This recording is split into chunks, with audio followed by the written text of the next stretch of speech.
Pre-1933 gold. The forgotten gold mints of Dahlonega and Charlotte. Did you know there were two branch mints established to mint just gold coins? This is Coins Rock. Stay tuned as I explain. Let's start with a little background. The first U.S. gold rush was not in California, but it was in the Southeast. Gold was discovered in North Carolina in 1799 and in the area of Dahlonega, Georgia, a few years later.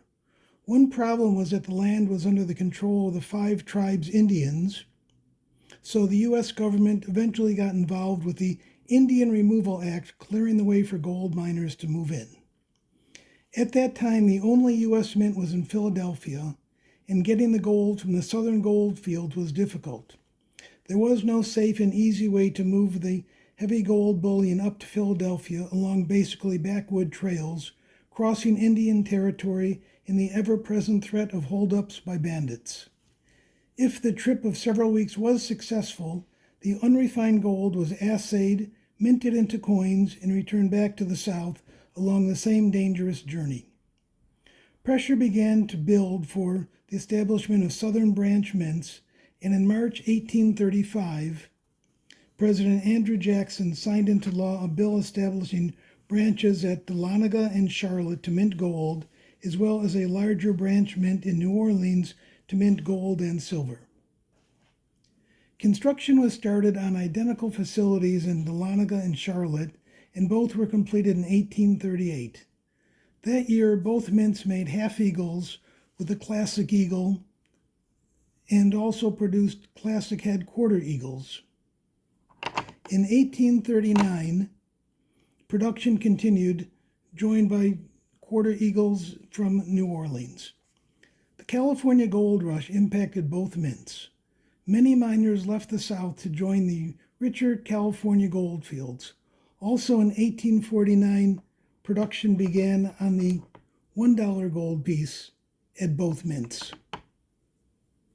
When miners returned from the West, they brought gold with them for deposit into the two mints, helping with production, but overall mintages remained low. In 1854, Dahlonega struck 1,120 $3 gold pieces. This was the only time either mint made a $3 gold piece.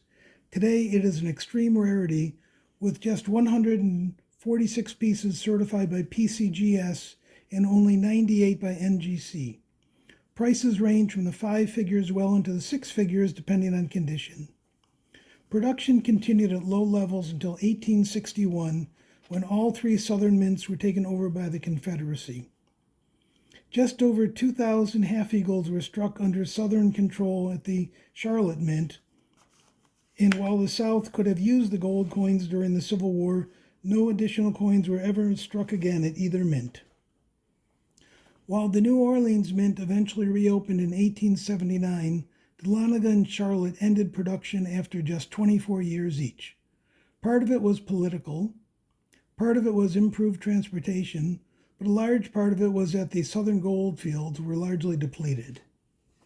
In the end, Charlotte produced just over 1.2 million gold coins with a face value of around $5 million. Dahlonega produced 1.4 million gold coins with a face value just in excess of $6.1 million. Many of the coins from both mints are poorly struck, and many have a green gold color owing to the alloy in the region. To some collectors, this just adds to the charm of the branch mints. Today, all Dahlonega and Charlotte coins are rare and prized pieces, selling for significant premiums. Thank you for listening. If you enjoyed this video, please subscribe, like, comment, or share.